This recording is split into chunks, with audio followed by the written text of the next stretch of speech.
Bava Metzia Daf Yomi Animal rights versus ritual. Tשלח לדבר מצווה מנין. We learned yesterday how human dignity doesn't come before the mitzvot of the Torah. The mitzvot take precedence over human dignity, except for specific cases where the Torah tells us. And that's why if a person finds he's wearing shatnez, even in public, he has to take his clothes off in that theoretical case. Except for specific cases, we learned one was in the case of Avedo. A person of great dignity finds lost property that is undignified for him to deal with.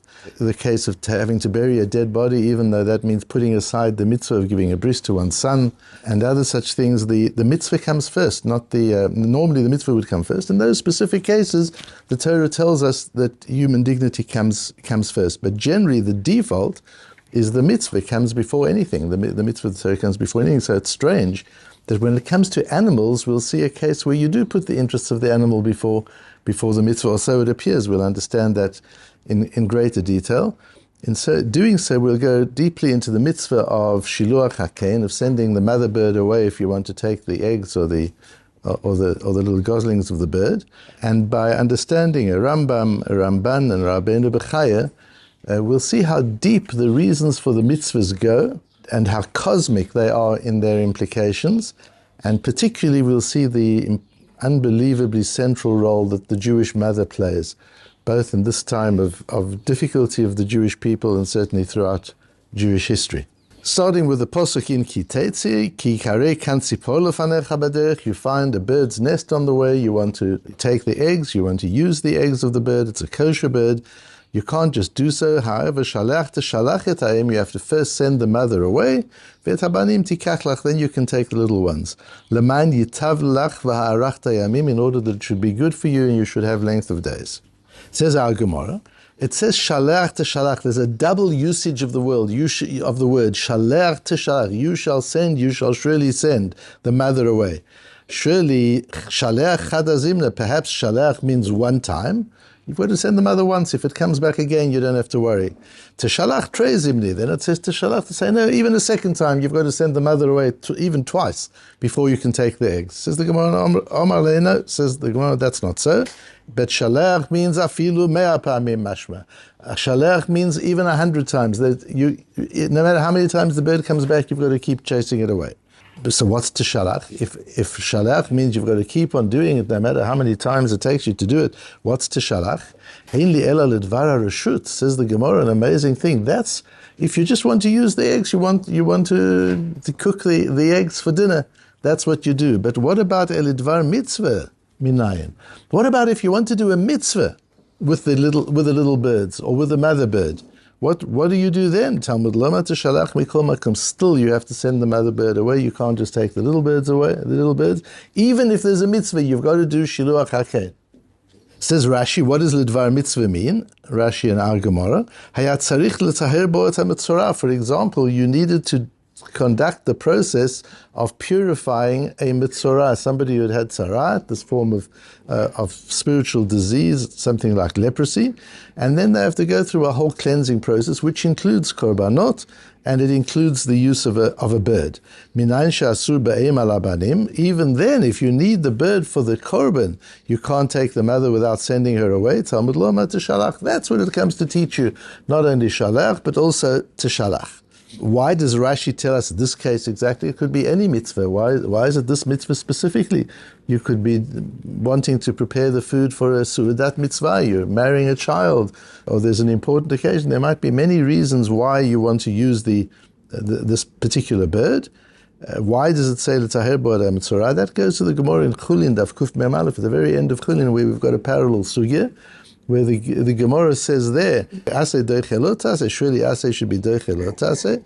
So the Gemara goes through and says, I might have thought, this is not just an Aseh doiche lo taseh, this is not just a case of a positive mitzvah which would be able to push aside a negative mitzvah, meaning that I should do the positive mitzvah even if it means I can't send the mother bird away. Here there's a mitzvah Aseh and lo taseh, there's a positive and a negative. You're not allowed to take the birds, the little birds, and you have to send the mother bird. There are two mitzvahs involved. A negative, thou shalt not, and a thou shalt. And if you've got a mitzvah saseh to do, you've got a positive mitzvah to do. A positive mitzvah isn't going to push aside both a positive and a negative mitzvah. So therefore, the mitzvah of shiluach haken, of sending the mother bird away, comes first. Says the Gemara Bat. It goes through various different cases. We can look at a case where in a particular circumstance there's just an aseh, there isn't a lo ta'aseh, there's just a positive mitzvah. So you've already taken the mother bird. What do you do now? So the Gemara says, I might have thought that if it's just one aseh versus another aseh, I want to do a particular mitzvah, and I've got the mitzvah sending the mother bird away. Maybe the other aseh would work. For example, when it's l'taheret hamitzorah. Why? An amazing Gemara. The Gemara says, Sal kedaitach hoil v'amar mar gadol shalom shebein ish le'ishto. The peace and harmony and love between a husband and a wife is so important, because we know from Sotar that Hashem is willing to wipe His name out from the scroll of the Sotar so as to re-establish peace between husband and wife. That is so important, that since during the cleansing process of the tzarat, they're not allowed to be intimate, and once they've brought this offering with the bird, they can now be intimate. I might have thought it's so important to bring husband and wife back together again in intimacy, that this comes before the mitzvah of shiluach haken. That's why Rashi said, tzarich letahir bo et hamitzorah. So comes the word shalach to tell you, even if it's an aseh, it's not an aseh versus an aseh plus a lot aseh. Even if it's just, there's a mitzvah aseh, I want to do a mitzvah. And there's the mitzvah to send the mother away. Which mitzvah takes precedent? I might have thought that the mitzvah of purifying the mitzorah comes first because it entails peace between husband and wife. Says the Gemara, says the Torah, no, shalach teshalach. No matter what, you must send the mother away. No matter what other mitzvah you're doing. Even if it's such an important mitzvah as cleansing the woman from her tzarat so that husband and wife can come back together again. Such an important mitzvah to bring husband and wife together again in intimacy. Even then, the mitzvah of shiluach haken comes first. You've got to send the mother bird away. The Rambam says in Hilchos Shchita, Asul litol et eba bal alabanim va'afilu letaher ba'inyan hamitzorah. Rashi, the Rambam incorporates the way Rashi learns from the Gemara in Chulin Daf Kuf Mem Aleph, even if it's to be mitaher hamitzorah and bring husband and wife together, she mitzvah, which is a mitzvah. Even then, you've still got to do shiluach haken. She'ein aseh dochelo ta'aseh ve'aseh. The Rambam brings the main reason. The main reason is you've got an aseh and a lo ta'aseh, and even a very important mitzvah can't push aside a package of a positive and a negative mitzvah together. That's why this mitzvah is so important.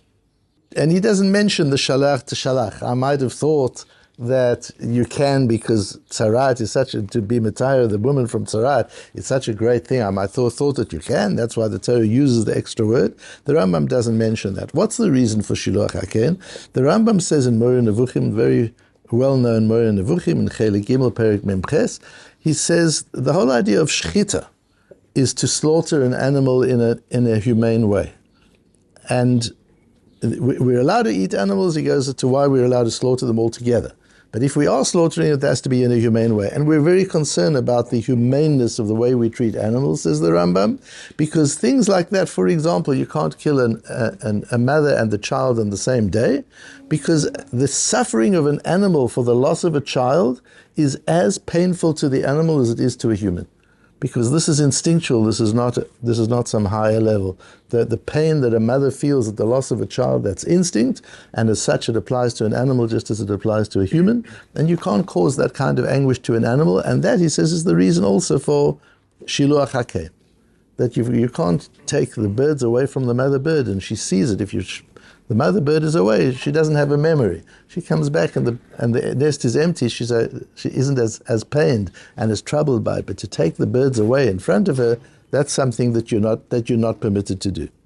So that's what the Moreh Nevuchim says. If the Moreh Nevuchim says the reason for shiluach haken, hello Milt, hello Donnie, come and sit down. These are good people all the way from Los Angeles, and is it Yad Mordechai? Where are you? Yad Binyamin, I mean. Who are regular listeners of the Matmonim. Milt is an old friend, was a neighbor, has been a Talmud for many years. Don is a significant Talmud Chochem here in Eretz Yisrael, and both of them are chavrusas of yours. They learn the Matmonim with you every day. So very happy to have you with us. Donnie, it's an honor that you learn the Matmonim. I've always said that one of the the amazingly wonderful surprises of the Matmonim to me has been that there are so many people who follow it, who learn it, some of whom have no background in learning at all. We've got women, we've got non-Jewish people who find meaning in it. And we've got talmidim chachamim like you who find meaning in it as well. And that's a great honor to have you here with us today. So if the Rambam's telling us the reason is the pain we cause the animal, yesterday we learned that even human dignity doesn't come before a mitzvah, unless the Torah specifically tells you. Why would the Torah be telling us here, when it comes to shiluach haken, the pain for the bird is so severe, that even if you're busy doing a mitzvah, even if it's as great a mitzvah as to be mitaheret sarat, to bring a husband and wife together again, what a great mitzvah! No, but the bird comes first. Why would that be? So there's the famous Ramban, which everybody has to know. Parshas Kiteitzei, you can put it in your calendar when we get to Parshas Kiteitzei to spend the whole Shabbos going over the Ramban on Shiluach HaKein in the Parshas Kiteitzei. Every person has to know that Ramban. The Ramban quotes the Rambam, and he says it's not really because of cruelty to the animals, and he goes through various reasons why or not. It's about the effect that cruelty to animals has on a human. And he says, and you see, for example, people who are slaughterers, they're often cruel people. We're not talking about shochtim. We have to spend so much time being careful that the animal doesn't suffer pain. But regular slaughterers are often very, very coarse people. And the Ramban, and he goes through various different Gemaras to prove it. It's not about the animal. It's that being cruel to an animal makes a human being cruel. It damages the refinement of a human being, and the Torah is concerned about the refinement of the human being. In that case, one understands it a little bit better. Shiluach HaKein is not just about put the animal first. No, put the human being first. And yes, bringing a husband and wife together again by being mitahera mitzarat is a great mitzvah, but not at the expense of human character. You don't do a mitzvah in a way that's damaging who you are.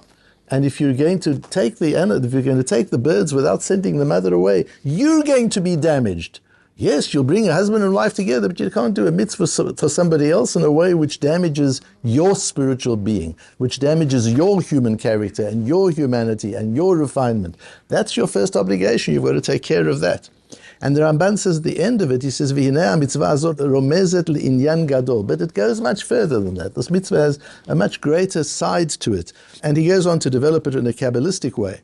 The Rabbeinu Bechaya, who's part of the same school as the Ramban, explains the inyan gadol a little bit more easily to access. And he says a wonderful idea.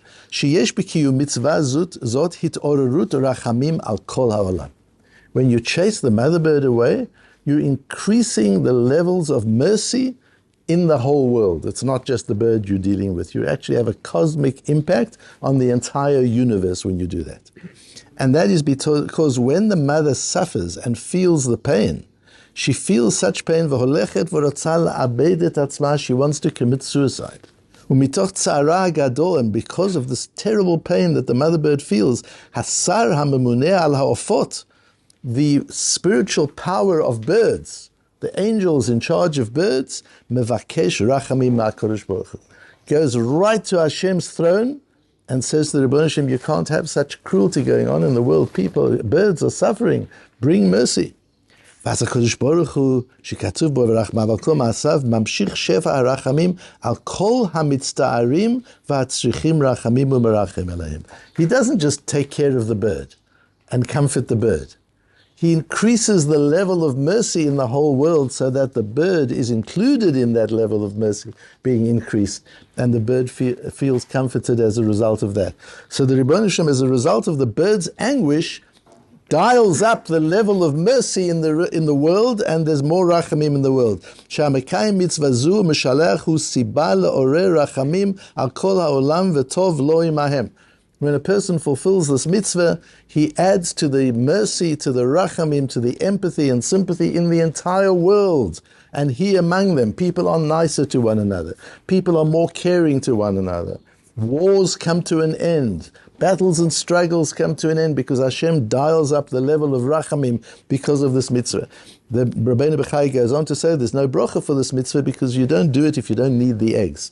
You don't go, it's not one of those mitzvahs which you must go out and do. It's if you happen to find a nest and you happen to need the eggs, then or the little birds, then you do this mitzvah. But it's not a mitzvah you go out and try and do, and therefore there's no bracha for the mitzvah. But we see from there the cosmic impact of this mitzvah. It's much bigger because this bird is crying out, and that's why there's a mitzvah's aseh. If it was just a mitzvah lo ta'aseh, then the Rambam in Moreh Nevuchim would be enough to understand it. Why don't you do it? Because you're causing terrible anguish to the birds. But what about the mitzvah aseh? There's a positive mitzvah. What's the positive mitzvah got to do with the anguish of the birds? By simply not taking the children away in the face of the mother, I'm taking care of the bird. Now there's still a positive mitzvah. I've got to chase the mother away and thereby fulfill a positive mitzvah. What's that positive mitzvah? Says the Ramban and the Rabbeinu Bechaya. This is not just about saving the anguish for the bird. This is about building refinement into the human being and further dialing up the scale of rachamim, of mercy in the entire universe. That's what happens when you do this act of kindness to the bird. And so we realize from all the things we do, when we do something positive, what a cosmic impact it has far beyond the actual thing that we're busy working with. From this we need to understand if a bird, through the anguish it feels from the loss of its babies, can arouse rachamim in the whole world. Imagine in our situation today, when Jewish mothers are crying out to Hashem for rachamim, to have mercy on their sons who are busy protecting us in very difficult and dangerous times. How does the Rebbeinu Shem respond to a Jewish mother who's crying from the loss of a precious child who was there defending us and fighting for us in a situation where we are so much at risk? What is the Rebbeinu Shem's response to that? To understand the power of the Jewish mother. If the power of a mother bird can change the world, if the power of a mother bird can bring the Malach HaMemuneh al Rachamim, can bring this angel that's in charge of mercy for the birds, can bring the bird angel to Hashem, and that can change the world, it can change the direction of history. One little bird that you did something for can change history. What can a human being do? What can a mother do? That when she feels this kind of anguish for her human son, for a Jewish son, who died al Kiddush Hashem, or who's at risk of dying al Kiddush Hashem, how powerful that is. So when we think in our days now, in our times now, of the gratitude we feel to the people who are out there fighting for us and risking their lives for us, the enormous gratitude we feel for them, we've also got to feel so much gratitude for the Jewish mothers that allow their sons to do that, encourage their sons to do that, support their sons in doing that, and turn to Hashem from that very deep place of prayer that none of us can access it if we're not in their situation, and ask Hashem to dial up the rachamim, to dial up the levels of mercy and sympathy and empathy in the universe, the same as He does in the case when we send a mother bird away from her nest.